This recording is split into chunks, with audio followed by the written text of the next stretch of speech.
করা, এলপিজি করা আছে। হ্যাঁ। মাইলেজ আছে 57,000, কাগজপত্র সবই আপ টু ডেট আছে, ট্যাক্স টোকেন এবং ফিটনেস, মালিক ফার্স্ট পার্টি মালিক। জি।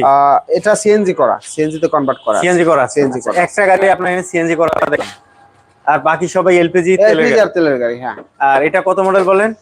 এটা মডেল 2011 মডেল, 18 রেজিস্ট্রেশন। কেমন দেবেন এটার প্রাইস? এটার প্রাইস পড়বে 22,50,000 টাকা। 2250। 22,50। আউটল্যান্ডার আছে?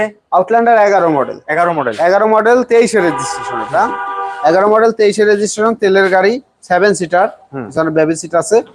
গাড়ি যেহেতু 23 এর রেজিস্ট্রেশন, কন্ডিশন কিন্তু আলহামদুলিল্লাহ যথেষ্ট ভালো, ফ্রেশ কন্ডিশন আছে।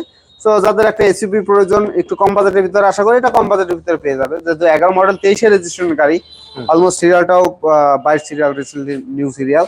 তো এটার প্রাইস পড়বে আপনার 21,50,000 টাকা আস্কিং প্রাইস। অবশ্যই কথাবার্তার মাধ্যমে দাম কমিয়ে দেওয়া যাবে, সম্ভব। জি সম্ভব। আচ্ছা, তার সামনে যেটা আছে? আর সামনে একটা টয়োটা RAV4